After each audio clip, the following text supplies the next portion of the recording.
तो कैसे आप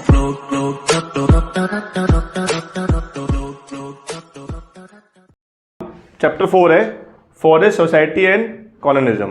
ठीक है, यानी हम इसमें जो पढ़ेंगे इस चैप्टर के अंदर पढ़ेंगे कि हमारा जब ब्रिटिश शासन था, अंग्रेजों का जब शासन था, उस समय हमारा जंगल कैसा था। ठीक है, और जंगल के लोगों ने उस जंगल को बचाने के लिए क्या करा। ठीक है, आरआर मूवी चलेगी, देखिए अपने आरआर मूवी नहीं देखी तो आज मूवी देख लेना। ठीक है, उसके अंदर भी अपने जंगल को बचाने के लिए गौंड जाति अपने बचाती है। ठीक है, चलो सबसे पहले समझते हैं कि मीनिंग, छोटे छोटे टर्म समझ लेते हैं कि पहला मीनिंग है हमारा कि कॉलोनिज्म क्या होता है। कॉलोनिज्म को हिंदी में बोलते हैं उपनिवेशवाद। ठीक है, जैसे लिख रखा है कॉलोनिज्म मतलब ये होता है कि सिंपल सी बात कि एक ऐसा तरह का कुछ भी ऐसी चीज है जिसके ऊपर कोई राज करता हो। ठीक है, उस एरिया को हम बोलते हैं कॉलोनिज्म। ठीक है ना, और जहां पे राज किया जा रहा है उसे बोलते हैं कॉलोनी। ठीक है, those types of practice when powerful country hold to other country, मतलब कोई भी शक्तिशाली देश, जैसे तुम्हारा होता नहीं, जैसे तुम्हारे कुछ होंगे पावरफुल, वो स्कूल के अंदर थोड़े गुंडे टाइप के लोग जो दूसरे को बोलते हैं चल मेरा काम कर, होता नहीं है, और तुम उसकी बात मान लेते हो, यानी एक तरह से तुम पर वो अपना कंट्रोल जमा रहे हैं। ऐसे क्या करा था, ऐसी ब्रिटिश ने, ब्रिटिश कॉलोनी थी ना, ब्रिटिश कॉलोनी किसकी थी, इंडिया की, ब्रिटिश। तो कॉलोनिज्म समझ गए, कॉलोनिज्म बहुत सिंपल थी कि कोई भी पावरफुल कंट्री जब किसी भी कंट्री को अपने कंट्रोल में ले ले, यानी फुल्ली कंट्रोल में ले ले, तो हम बोलते हैं वो क्या है, कॉलोनिज्म है, एक उपनिवेशवाद है। और जिसके ऊपर ये चीज हो रही है उसको क्या बोलते हैं हम लोग, कॉलोनी। ठीक है, अब देखो दूसरा पॉइंट जो हमारे लिए मेन है, फॉरेस्ट। फॉरेस्ट क्या है, एक इंपॉर्टेंट रिसोर्स है हमारे लिए जो हमें प्रोवाइड करता है अलग अलग चीजें। ठीक है, जैसे लकड़ियां, रबर, ठीक है, दवाइयां, बांस, पत्तियां, ठीक है, बहुत सारी चीजें आती है। लेकिन हुआ क्या, मेन शुरुआत यहीं से हो रही है, हमारी मूवी यहीं शुरू होगी, मूवी शुरुआत यहीं से हो रही है। हुआ क्या, जब अंग्रेज आए, ठीक है, अंग्रेजों ने देखा कि ये जो जंगल है बेकार है उनके लिए, उनको फिर उन्होंने उसको तबाह करना चालू कर दिया। ठीक है, उससे पहले आफ्टर इंडिपेंडेंस, आफ्टर इंडस्ट्रियलाइजेशन, ठीक है, इंडस्ट्रियलाइजेशन के बाद यानी औद्योगिकरण के बाद क्या क्या कहानी हुई, कब, 1700 और 1995। अब आपका सवाल होगा कि इंडस्ट्रियलाइजेशन होता क्या है। मतलब ये होता है जब इंडस्ट्री की बढ़ोतरी होने लग जाए, जब इंडस्ट्रिया बढ़ने लग जाए। आजकल क्या है, आजकल कौन सा टाइम चल रहा है, आजकल किसका टाइम चल रहा है, एआई का टाइम चल रहा है, आर्टिफिशियल इंटेलिजेंस का ना। आजकल देख लो हर चीज में एआई बढ़ता जा रहा है। तो ये जो रिवॉल्यूशन है वो एआई का है। ऐसे उस समय 1700 लेके 1995 के बीच में जो टाइम था ना, वो किसका टाइम था, इंडस्ट्रियलाइजेशन का टाइम था। ठीक है, तो हुआ क्या, जब इंडस्ट्रियलाइजेशन आया, जब मतलब ये देखिए कि हमें इंडस्ट्री लगानी है, मतलब कारखाने लगाने, उद्योग लगाने, फैक्ट्री लगानी है, तो अब उसके लिए क्या चाहिए होगी, जमीनें चाहिए होंगी, और जमीन तो थी नहीं, तो जमीन के लिए क्या करना पड़ा, जंगलों को काटना चालू कर देगा। तो एक अनुमान है कि उस समय 13.9 मिलियन, अगर हम लाख में बात हो तो पता कितना होगा, ये कितना लाख बनता है, 13.9 million, 130 lakh square kilometre area को बिल्कुल क्लियर कर दिया गया था, केवल और केवल इसके लिए, इंडस्ट्री के लिए। ठीक है, और 9.3%, ये जो 9.3% लिखा हुआ है ना, ये पूरे वर्ल्ड का अगर पूरा देखा जाए जो एरिया, उसका 9.3% केवल इंडिया के अंदर पूरा खत्म कर दिया गया। नॉट फॉर ओनली इंडस्ट्रीज के लिए, कि उसके लिए कल्टीवेशन के लिए भी, फूड के लिए, फ्यूल के लिए, और पास्चर के लिए। पास्चर क्या होता है, पास्चर को बोलते हैं हिंदी में चरागाह। ठीक है, पास्चर मीन चरागाह, मतलब जहां पर एनिमल को चराया जाता है, जो जानवर होते हैं उनको चराने की जगह को बोलते हैं पास्चर। तो केवल इंडस्ट्री के अलावा इन सब चीजों के लिए भी किया गया। फिर हम चलते हैं, मेन हमारा आता है डिफॉरेस्टेशन, इसको बोलते हैं हिंदी में वन विनाश। अब यहां शुरुआत होती है विनाश की, यानी it is a process of cutting of forest. जब जंगलों को काटना चालू करते हैं तो हमको क्या, उसे क्या बोलते हैं, डिफॉरेस्टेशन। ठीक है, यानी वन विनाश। सबसे पहला क्वेश्चन बनेगा आपको यहां से कि what is the reason behind the deforestation, वन विनाश के पीछे क्या क्या कारण रहे। 5 कारण। पहला कारण क्या है, इंक्रीज इन पॉपुलेशन। जैसे जैसे जनसंख्या बढ़ती गई, जैसे जैसे आबादी बढ़ती गई, वैसे वैसे लोगों को जगह की दिक्कतें होने लग गई। ठीक है, उनको रहने की जगह चाहिए थी, जगह चाहिए तो उनको क्या चाहिए, ज्यादा खाना चाहिए, ज्यादा खाना चाहिए, तो खाना चाहिए के लिए क्या होगा, फिर उनको खेती करनी पड़ेगी। उस समय तो भाई ऐसे भी इंडस्ट्री इतनी थी नहीं, तो खेती करने के लिए चाहिए ज्यादा जगह, तो उसलिए भी क्या हुआ, डिफॉरेस्टेशन किया गया। ठीक है, जैसे माना जाता है कि 1916 में, मतलब 1600 में 1.6 लैंड एग्रीकल्चर के लिए थी, मतलब 1/6 1/6 जो जमीन थी वो एग्रीकल्चर के लिए थी उस समय, ठीक, खेती के लिए। दूसरा पॉइंट हमारा आता है, एक तो ये हो गया कि हमारे पॉपुलेशन जैसे बढ़ती गई वैसे वैसे डिफोरेस्टेशन होता गया, वन विनाश होता गया। सेकंड पॉइंट आता है हमारा कि डिमांड फॉर कमर्शियल क्रॉप्स। अब ये है कि कमर्शियल क्रॉप्स क्या होती है, पहले समझ लेते हैं। कमर्शियल क्रॉप्स वो होती है जो दो तरह की क्रॉप्स होती है, एक होती है कमर्शियल क्रॉप्स होती है, एक होती है सेल्फ सफिशिएंट के लिए क्रॉप्स, जैसे कि जिसमें आता है सेल्फ सफिशिएंट मतलब खुद के लिए, जिसमें आपका अनाज, वीट, दाल, पल्सेस, ठीक है, ये सब जो तुम खुद के लिए खा बनाते हो, मतलब उगाते हो और खा लेते हो। कमर्शियल क्रॉप होती है जो खुद दूसरों के लिए उगाने के लिए होती है, जैसे इसमें क्या आता है आपका मक्का, अभी के लिए मक्का हो गया, ठीक है, शुगर हो गया, शुगर केन हो गया, कॉटन हो गया, ठीक है, जूट हो गया।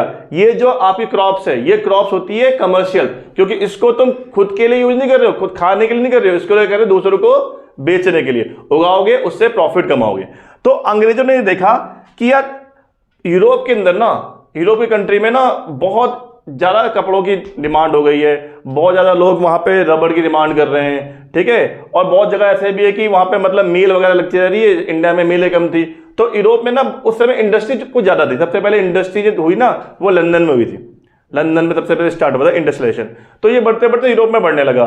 तो उन्हें लगा कि अब हमें रॉ मटेरियल चाहिए, कच्चा माल चाहिए। अगर मान लो हमें कपड़ा चाहिए तो कपड़े के लिए तुम्हें पता ही क्या चाहिए होता है, कॉटन, कॉटन की खेती की जाती है, ठीक है, रबड़ की भी खेती होती है, ठीक है ना। अगर चीनी बनानी है तो चीनी के लिए भी आपको शुगर उगाना पड़ेगा, शुगर कैन गन्ना उगाना पड़ेगा।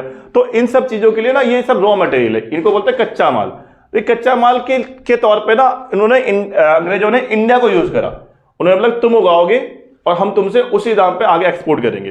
तो इसीलिए जब कमर्शियल क्रॉप्स की डिमांड बढ़ गई तो अंग्रेजों ने ये करा कि यूरोप के अंदर, वो भी 19वीं सेंचुरी में यूरोप में डिमांड बढ़ चुकी थी, तो जूट, शुगर, वीट, कॉटन, इन सबको as a raw material use किया गया कि भाई ये लार्ज स्केल पे उगाया गया और इसको आगे जाके सप्लाई किया। इंडिया को फायदा नहीं हुआ, बट ब्रिटिश ने अपने मतलब के लिए यूज करा कि हम इसे प्रॉफिट कमाएंगे। तीसरा पॉइंट, क्यों भाई जंगल काटे गए। तीसरा पॉइंट हमारा है कि जो ब्रिटिश थे उन्होंने जंगलों को सोचा कि ये एग्रीकल्चर लैंड तो है, इनसे क्यों ना पैसा कमाया जाए। उनके लिए तो क्या था, वेस्ट था। उनको क्या मतलब है, उनको जंगल, जो ग्रामीण थे वहां के विलेजर्स थे, उनके लिए बहुत फायदा था कि भाई हमें उनसे सब चीज मिलती थी, फूड मिलता था, उनसे दवाइयाँ मिलती थी, लकड़ियाँ मिलती थी, ठीक है, बांस मिलता था, ठीक है, बहुत सारी चीजें थी जो उनसे मिलती थी। लेकिन अंग्रेजों क्या फायदा था, अंग्रेजों ने बोला कि हमारा तो फायदा नहीं है, वेस्ट है, इसको काटो, सबको खत्म करो और यहाँ पे एग्रीकल्चर करो। और एग्रीकल्चर के साथ साथ ये चीज बढ़ती गई, नील की खेती करवाई गई। आपने बहुत सारी मूवी में देखा होगा, एक मोहनजोदड़ो मूवी है, देखी है आपने? हाँ, उसके अंदर नील की खेती करवाते थे, उससे पूरी जो जमीन है पूरी बंजर हो जाती थी। तो अंग्रेजों ने अपने प्रॉफिट के लिए सब चीजें करी थी, ठीक है।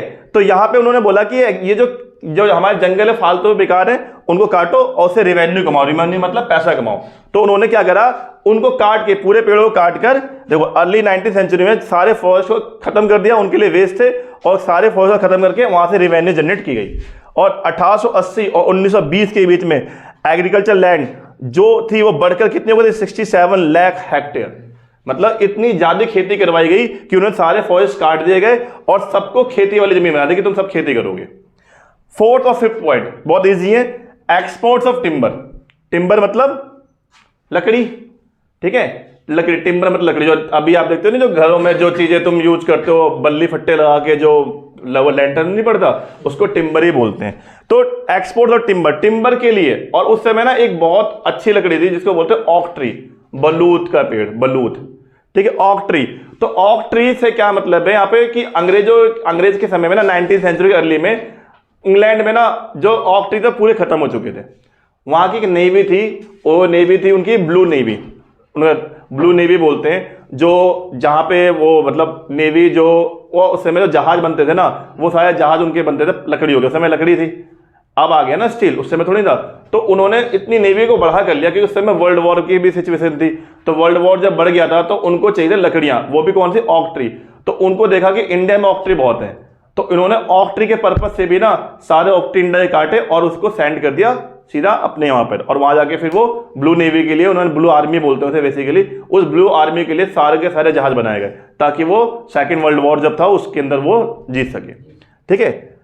एंड फिफ्थ पॉइंट है आपका स्प्रेड ऑफ रेलवे। अब रेलवे जो था ना, हमारे लिए बहुत अच्छा हुआ रेलवे का, सारे पॉइंट हमारे पे कहते रेलवे हमारे लिए अच्छा, तो आज हमारा रेलवे भी कितना अच्छा बढ़िया है, ठीक है। इस पर क्वेश्चन भी पूछूंगा मैं। बेसिकली चलते हैं कि रेलवे के नेटवर्क को बढ़ाने के लिए, इंडियन रेलवे के नेटवर्क को बढ़ाने के लिए उन्होंने पेड़ काटे, लेकिन अब सवाल है पेड़ क्यों काटे? तो बताऊंगा। उस समय जो रेलवे के नेटवर्क थे ना वो लकड़ी पे चलती थी, पटरियां जो थी ना वो लकड़ी थी, उसको बोलते स्लीपर्स, स्लीपर सेल्स होते थे, ठीक है, लकड़ी के, जो बीच बीच में जो अब तो लोहे के लग गए, लेकिन अगर आपने कभी नोटिस किया बहुत जगह पे ना अभी भी, मतलब बिहार साइड चले जाओ या बंगाल साइड चले जाओ या एमपी के बीच में, तो अभी भी ना वो बीच में जो लगता है ना वो भी लकड़ी का ही होता है। पटरियां लोहे की मिलेगी, लेकिन जो बीच में जो हिस्सा मिलेगा ना आपको वो अभी भी लकड़ी का होता है, लेकिन अब बहुत जगह पे लोहे का करते जा रहे हैं, तो वो स्लीपर्स बोलते हैं, स्लीपर्स। तो उसके लिए भी ना लकड़ियां बहुत काटी गई थी नेटवर्क को बढ़ाने के लिए, ठीक है। तो देखो दे भी रखा है, एक मील रेलवे ट्रैक को बनाने के लिए ना 1760 से लेके 2000 तक के बीच में स्लीपर सेल की जरूरत पड़ती है।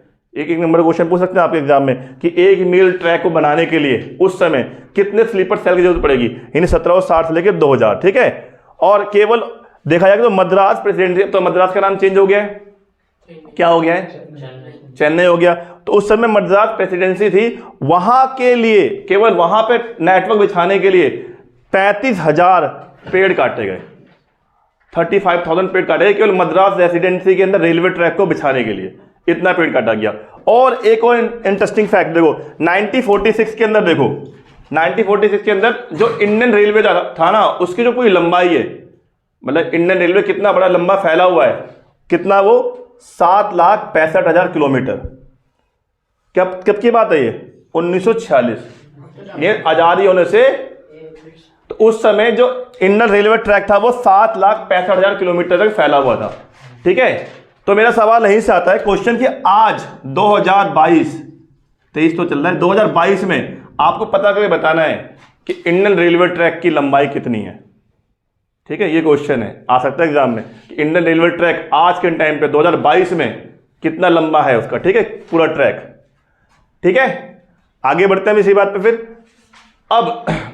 अब कहानी शुरू हुई भाई, इतना पेड़ काटे, इतने पेड़ काटे, अब कुछ भी चीज तुम करोगे, कोई भी चीज करोगे, ज्यादा चीज, मोबाइल ज्यादा देखोगे आंखें खराब हो जाएगी, ज्यादा पढ़ाई करोगे दिमाग खराब हो जाएगा, कह रहे इसलिए तो पढ़ते नहीं, मैं ज्यादा पढ़ाई करते ही नहीं, मैं दिमाग खराब हो जाता है, ठीक है। तो यही हुआ, ज्यादा पेड़ काटे गए, अंग्रेज लोग एक टाइम के बाद डर गए कि यार अब इतने पेड़ काट लिए, अब पेड़ सारे खत्म हो जाएंगे, क्योंकि उस समय इंटरनेशनल प्रेशर बढ़ने लगा कि तुम तो मतलब इंडिया को बर्बादी करे जा रहे हो, ठीक है। तो उस समय क्या हुआ, फिर कुछ समय के बाद जो ब्रिटिश हो गए वो पैनिक में आ गए, मतलब डर गए, ठीक है, डर गया, देखो लिख रहे हैं डर गया, ठीक है। अब सोचा क्या किया जाए, कुछ तो सॉल्यूशन निकाला जाएगा। तो फिर क्या हुआ कि उन्होंने टीम बिठाई, आओ चलो बैठ के बातें करते हैं, ऐसा नहीं चलेगा भाई सब लोग बैठा आओ बैठ के बातें करते हैं, क्या करें, ऐसे बहुत प्रेशर बन रहा है। तो उन्होंने बोला ठीक है एक काम करते हैं, किसी बंदे को अपॉइंट करते हैं और जाके भेजते हैं वहाँ पर, देखते हैं यार वहाँ पे जाके हो क्या रहा है, क्योंकि सारे ब्रिटिश यहाँ रहते थोड़े थे, यहाँ पे मेन ऑफिसर भी नहीं थे, ऐसे लो पोस्ट के ऑफिसर रहते थे, बाकी मेन ऑफिसर लंदन में रहते थे।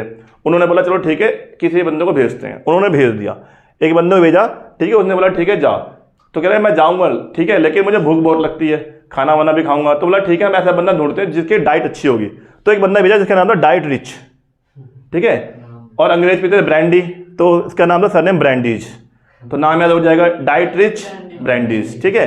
तो डाइट रिच ब्रांडीज जो कि जर्मन इंस्पेक्टर था, ठीक है, जर्मन का इंस्पेक्टर, जर्मन स्पेशलिस्ट था, ठीक है, उसको अपॉइंट किया गया सबसे पहला। ये भी क्वेश्चन आता है क्वेश्चन की who is the first inspector of forest India, ठीक है, कौन का था वो, डाइट्रिच ब्रांडीज, ठीक है, सबसे पहला वन महानिदेशक जो था वो ये था, ठीक है।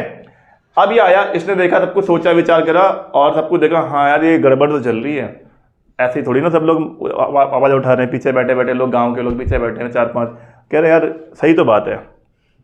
तो उन्होंने ठीक है सही बात है, कुछ तो करना चाहिए, ठीक है। तो उन्होंने सोचा और सोच विचार के उन्होंने बोला कि एक सिस्टम की जरूरत पड़ेगी। अब वहाँ बैठे फ़ोन करा, जी भाई एक सिस्टम बनाना पड़ेगा, ऐसे काम नहीं चलेगा। बोला ओके ठीक है बनाओ। तो उन्होंने सिस्टम बनाया, बेसिकली सिस्टम नहीं है, 3 कानून बनाए, ठीक है। ये कानून बहुत इंपॉर्टेंट है आपको जानना। सबसे पहला कानून था 1864 का इंडियन फॉरेस्ट सर्विस, ठीक है, इसकी एग्जाम भी होते हैं, देखो जैसे इंडियन सिविल सर्विस है ऐसे इंडियन फॉरेस्ट सर्विस का भी एग्जाम होता है। इंडियन फॉरेस्ट सर्विस का एग्जाम दोगे तो हम इंडियन इंस्पेक्टर बन जाओगे। तो इंडियन फॉरेस्ट सर्विस सेटअप किया सबसे पहले पहला क्वेश्चन यहां से और 1 MCQ हुआ कि सबसे पहले इंडिया में इंडियन फॉरेस्ट सर्विस कब सेटअप की गई थी? 1864 में। अब सबसे पहला कानून, सबसे पहला लॉ बना गया 1865 में, इंडियन फॉरेस्ट एक्ट 1865। फिर उसके बाद उसने 3 चीज, मतलब ये 3 चीज उन्होंने सिस्टम चेंज करें, एकदम से नहीं करें, बारी बारी टाइम आते आते। पहले 1864 में उन्होंने सर्विस बना दिया, सेटअप कर दिया गया। फिर 65 में 1 साल के बाद उन्होंने एक्ट बना दिया। उसके बाद फिर उस एक्ट में भी इस एक्ट में उसने कुछ चेंजेस करे। कह रहा मजा नहीं आ रहा, ये एक्ट बना तो दिया पर इसमें कुछ तब्दीली करनी पड़ेगी। ठीक है, तो इससे जाने से पहले तुम इस पे आ जाओ। पहले 1865 में जो इंडियन एक्ट फॉरेस्ट एक्ट बना था ना, उसको उन्होंने चेंज करा 2 बार। देखो इंडियन फॉरेस्ट एक्ट 1865 वो 2 बार चेंज हुआ है। एक बार हुआ है अमेंडमेंट, हिंदी बोलते संशोधन, 2 बार संशोधन किया गया। एक बार क्या 1878 में किया, एक बार क्या 1927 में। 2 बार संशोधन हुआ, मतलब 2 बार चेंजेस है। कोई भी एक्ट में जब चेंजेस होते हैं ना, उसको बोलते हैं अमेंडमेंट, कि ये भाई इस एक्ट में ये अमेंडमेंट हुई है। तो उस अमेंडमेंट में क्या इंपॉर्टेंट बात थी, जो ये आपका क्वेश्चन बनेगा 3 मार्क्स का, यहां से जो 5 मार्क्स का आपका क्वेश्चन यहां से बन जाएगा। कॉजेज बताने पड़ेंगे डिफॉरेस्टेशन के। अब क्वेश्चन आएगा कि अमेंडमेंट क्या हुई थी। ठीक है, 1878 में, ये ईयर जानना बहुत जरूरी है। ठीक है, टिप्स पे याद करो। 1864 में इंडियन फॉरेस्ट सर्विस, 1865 में इंडियन फॉरेस्ट एक्ट, अमेंडमेंट क्या हुई 1878 और 1927। तो पहले जान लो 1878 में क्या हुआ। ये इतना इंपॉर्टेंट नहीं जितना ये इंपॉर्टेंट है। ठीक है हमारे लिए। तो इसमें जो इंडियन फॉरेस्ट है, जंगलों को 3 कैटेगरी में बांट दिया गया कि जंगल बहुत बड़ा है, ऐसा नहीं चलेगा, डिवाइड करो। जैसे होते हैं ना क्लास में बच्चे डिवाइड कर देते हैं, ये आपके वो लेवल 1 लेवल 2 जैसे स्कूल में डिवाइड नहीं करेगा, पहले प्रतिभा विकास निष्ठा करके डिवाइड करता कभी। ऐसी फॉरेस्ट को भी किसी चीज को अगर कम करना है, बहुत बल्क में चीज है, तो उसको तो मैं इजी करने के लिए उसको डिवाइड कर लो। तो उन्होंने भी करा कि भाई जंगलों को 3 हिस्सों में बांटो। पहला हिस्सा था रिजर्व फॉरेस्ट, ठीक है, आरक्षित जो आपके वन है वो। इसमें क्या था, ये फॉरेस्ट में जैसे नाम है रिजर्व है, किसी के लिए नहीं है, कोई परमिशन नहीं, कोई नहीं जा सकता सिवाय अंग्रेजों के। वो भी कौन से अंग्रेज? बड़े वाले ऑफिसर, छोटे मोटे भी नहीं। ठीक है, ऐरे गहरे वाले नहीं, बिल्कुल बड़े ऑफिसर जो होंगे वो। विलेजेस को जाना है बिल्कुल बेकार। इसको बिल्कुल बेस्ट फॉरेस्ट बोला गया। इसमें सब कुछ अवेलेबल था, मतलब अच्छी लकड़ियां थी, बेसिकली में सारे ऑक ट्री थे और सारे फ्रूट्स वगैरह अच्छे थे, तो ये उनको डाला गया। तो सबसे आप जान लो रिजर्व फॉरेस्ट, जिसमें कोई अलाउ नहीं है, कोई विलेजेस अलाउड नहीं है, ओनली जो ऑफिसर्स है वो। सेकंड नंबर आएगा प्रोटेक्टेड फॉरेस्ट, जिसके अंदर अब आप जा सकते हो लेकिन बिना परमिशन के नहीं, आपको परमिशन लेनी पड़ेगी, परमिशन मिलेगी तो जाओगे, नहीं मिलेगी तो नहीं जा पाओगे। एंड थर्ड था जिसका नाम ही है विलेज फॉरेस्ट, यानी जो गांव वाले हैं वही जा सकते हैं, विलेज वाले। ठीक है, तो 3 तरह के फॉरेस्ट बांटे गए। ठीक है, तो अब इसके बाद फिर तीसरे पे चलते हैं। 1864 बता दिया, 1865 उसके बाद अमेंडमेंट आ गई। अब आप 906 में एक इंस्टीट्यूट बनाया इन्होंने, जिसका नाम रखा इंपीरियल फॉरेस्ट रिसर्च इंस्टीट्यूट, जो कि कहां था? देहरादून के अंदर। ठीक है, ये इंस्टीट्यूट बनाया गया देहरादून के अंदर। और इसमें था क्या, इन हर इंस्टीट्यूट में कुछ ना कुछ पढ़ाई करवाते हैं, इसमें पढ़ाई करवानी थी, इसमें स्टडी करवाते थे साइंटिफिक फॉरेस्ट्री। तो 1 नंबर क्वेश्चन यहां से बनेगा कि व्हाट इज साइंटिफिक फॉरेस्ट्री, यानी हिंदी इंग्लिश बोलते हैं वैज्ञानिक बागान, या इसका हिंदी नाम है वैज्ञानिक पद्धति, हिंदी नाम। तो होता क्या है साइंटिफिक फॉरेस्ट्री का मतलब क्या होता है कि सारे पेड़ों को काट दो, ठीक है, आलतू फालतू को, और एक लाइन से एक तरह के पेड़ को लगाओ। जैसे तुम्हारे गांव में आम के बाग देखते हो ना, एक लाइन से होते हैं आम के बाग। ठीक है, किसी भी चीज के बाग देखो, उसमें क्या होता है, सब एक लाइन से होते हैं, चेरी के, किसी की भी देखो, उसी को बोलते हैं, उस प्रोसेस को बोलते हैं साइंटिफिक फॉरेस्ट्री। अंग्रेजों ने बहुत कुछ हमें सिखा के गए, ये मत सोचो कि अंग्रेज हमें लूट के गए, ये सब चीज सिखा भी गए, हम उसको आज तक अप्लाई कर रहे हैं। तो साइंटिफिक फॉरेस्ट्री हमारी वही है, 1 types of trees planted in rows, एक लाइन से, and control by the forest department. But ये था कि उस समय फॉरेस्ट डिपार्टमेंट कंट्रोल करता था और सारे ऑक ट्री लगाए जाते थे। ठीक है, इसके बाद चलते हैं हम लोग कि जब जंगल में कोई कैटेगरी नहीं बनी थी, सब कुछ जंगल हमारा अपना था, हमारा घर था, तो उस समय जंगल कैसा था, क्या जंगलों क्या चीजें मिलती थी? ये बहुत सिंपल क्वेश्चन है, आप आराम से लिख सकते हो, बना के भी कर सकते हो, इसलिए मैंने साइड में रखा है, साइड वाला क्वेश्चन साइड में कर दिया। बिफोर लॉ, कानून से पहले क्या क्या मिलता था, तो क्वेश्चन बना दिया मैंने। वैसे how did villagers use forest, मतलब क्वेश्चन का इधर से बन सकता कि इस लॉ से पहले विलेजर्स जो जंगलों को कैसे यूज करते थे, या विलेजर्स के लिए वो जंगल किस प्रकार से यूजफुल होता था, ठीक है, या क्या उससे क्या क्या यूज करते थे, मतलब ये बस आपको लिखना है कि बिफोर लॉ से पहले क्या था। तो देखो बस ये पॉइंट याद रख लो, 2-4 चीजें जो हैं जो आपके लिए नहीं होगी, जो आपने नहीं सुनी होगी, बाकी सब पता है आपको। फ्रूट्स एंड ट्यूबर्स, फ्रूट्स पता है क्या क्या मिलता था इससे, उनको जंगलों से फ्रूट्स मिलते थे। ट्यूबर्स मैंने लिख दिया कंदमूल, कंदमूल इसकी हिंदी होती है, यानी इसे बोलते हैं प्लांटेड फ्रूट्स, जैसे जमीन से आलू निकलता है, शकरकंदी निकलती है, मूली निकलता है, प्याज निकलता है ना, वो उनको बोलते हैं ट्यूबर्स, ठीक है। जो रूट्स, प्लांटेड रूट्स फ्रूट होते हैं उनको बोलते हैं। मेडिसिन जानते हो आप लोग, वुड जानते हो, वुड से वुड का पर्पज लगता है कि वुड किस किस के पर्पज से, फर्नीचर के लिए, एज ए फ्यूल, और से एग्रीकल्चर टूल्स, मतलब जो भी कृषि के जो भी हथियार बोलते हैं ना, हल वगैरह बनते थे उसी से बनते, लकड़ियों से बना बना के उस समय। बैम्बू, ठीक है, यानी बांस, बांस से उस समय बहुत सी चीज होती थी, ठीक है, अब तो बहुत कम हो गया। उस समय बास्केट बनता था, अम्ब्रेला बनता था, फेंसिंग, सबसे इंपॉर्टेंट फेंसिंग अभी भी गांव में होती है, देखो बांस से पूरे खेत को घेर देते थे, घरों को भी घेरते थे, उसको बोलते हैं फेंसिंग। तो बांस इसलिए इस पर्पज से यूज होता था। उसके बाद गॉड, गॉड मतलब लौकी। अब लौकी का क्या यूज है, लौकी तो आप ऐसे ही डाल दो, उसमें फ्रूट्स में डाल दो, किसी में डाल दो। लौकी का बहुत यूज था, लौकी को सुखा के उसके बीज को निकाल के उसको एज ए बॉटल यूज करते थे, ठीक है, सुखा के, इतनी हार्ड हो जाती थी वो। अभी भी देखोगे तो अगर तुम सुखा दो या सीताफल सुखा दो तो बिल्कुल हार्ड हो जाता है वो, और उसको तुम यूज कर सकते हो आराम से उसके अंदर एज ए उसको बर्तन के रूप में, तो ऐसे यूज करते थे गाँव वाले। लीव्स, पत्तियां, पत्तियों को जोड़ जोड़ के प्लेट बनाते थे। केले की पत्तियां आपको पता ही हो, केले की पत्ती होती है, आपने देखा ही होगा। रोप्स, जो बनियान ट्री जो बरगद के पेड़ से मिलता है, देखा है ना, बरगद के पेड़ जो देखा उसमें टहनियाँ होती है, उसको रोप के रूप में यूज करते थे। और यह आपका महुआ, देखा आपने, महुआ, महुआ महुआ बोलते हैं, महुआ, ठीक है। महुआ जो होता है ना, महुआ से ऑयल निकालते हैं, तेल मिलता है, और उस तेल को कुकिंग ऑयल के रूप में या एज ए फ्यूल के रूप में हम उसे यूज कर सकते थे, ठीक है। तो ये सब जो 7-8 पॉइंट है, इसमें से कुछ नहीं, 5-6 पॉइंट याद रखना, और ये पॉइंट याद रखना और आप बना के लिख देना, ठीक है। तो 3 क्वेश्चन बने इसके अंदर से हमारे, आप देख सकते हो कौन कौन से क्वेश्चन आप यहाँ देख सकते हो। एक क्वेश्चन 5 नंबर का ये हो गया, 3 नंबर का ये हो गया, बाकी 1-2 नंबर का वो लगता भी नहीं आएगा। बाकी छोटे छोटे क्वेश्चन हैं 1 मार्क्स की, क्या होता है साइंटिफिक, ये सब चीजें, ठीक है। Okay, done.